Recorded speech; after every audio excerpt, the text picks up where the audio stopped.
And again, we want a deflated pillow or a small folded towel. And here we can have a little bit of support under the curve of the neck. So what we're going to do for through range is we're going to do the longest coli nod first. So start to nod forward. Okay? And so we have is it okay if I tell them? We have an inner range limitation that when we get about halfway through the nod, the SCM kicks on and this presses back down. Okay? So what we're going to do is we're going to leave it at that point. We would need to do that training to get the full range. But that would be full range of longest coli.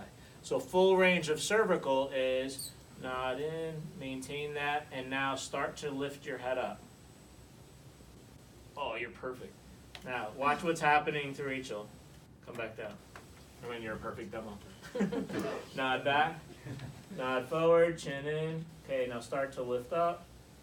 What does Rachel do immediately? Well, the SEM does flex, so we want the SEM, but she's a super SEMer, so that's true. But watch her, what? Chin poke.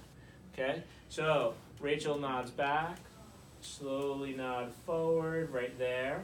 Now, what I want you to think about is the chin being close to your throat. Now, don't bring it any closer. It's just going to stay there, but keep the chin towards your throat as you lift the head up and curl up. Well, that's much better. Okay. Now, nod back. Now, I'm going to have you do it wrong so they can see it. So nod forward, and then start to lift the chin up.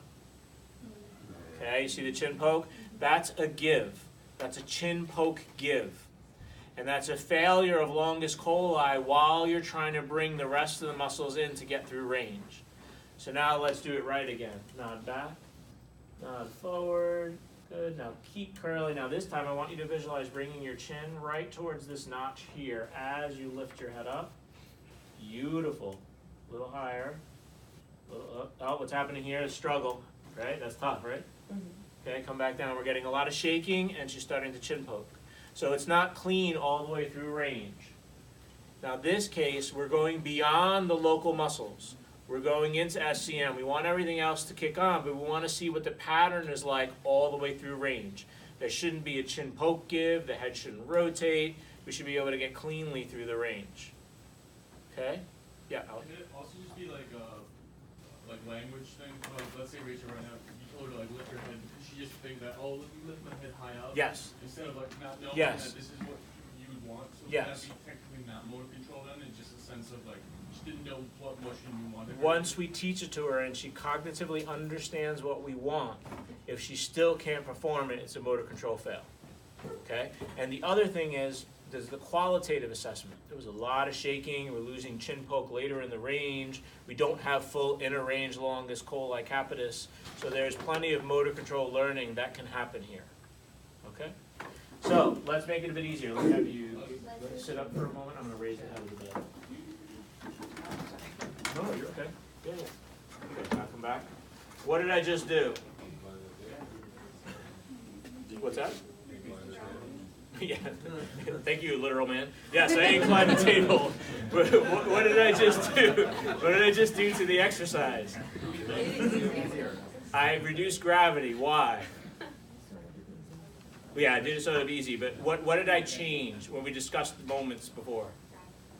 Yeah, the gravity. So I changed I inclined it, so I decreased the moment of gravity. All right, so that's the physics language. All right, so I decreased the influence. So she's no longer horizontal in order to lift the head against the horizontal. Gravity has the largest moment arm and has the largest effect. So when I go here, I make it a bit easier. So gravity doesn't have as much of an effect. So go ahead and nod backwards. Slowly nod forward. Keep going. Beautiful. And now keep the chin in. Bring the chin towards that notch. Start to lift up. Yeah, look how much further she's getting through range, not shaking. Is that easier than before? Good. Keep the chin in on the way back down. Because that's the other thing on the lower end, people tend to chin poke. So you got to cue them to make sure they understand what you want out of them. This is a good place to start for Rachel. Okay? Much more successful. The qualitative assessment looked great. There wasn't shaking. She didn't go into the chin poke. That's what this faded out image, but on your thing you'll be able to see it. That's the incline. Okay? I'm going to show you extension, then you go practice both. I'm going to lower this. You're fine where you are. Thanks for the trust. Okay, lie on your stomach, forehead on your hands.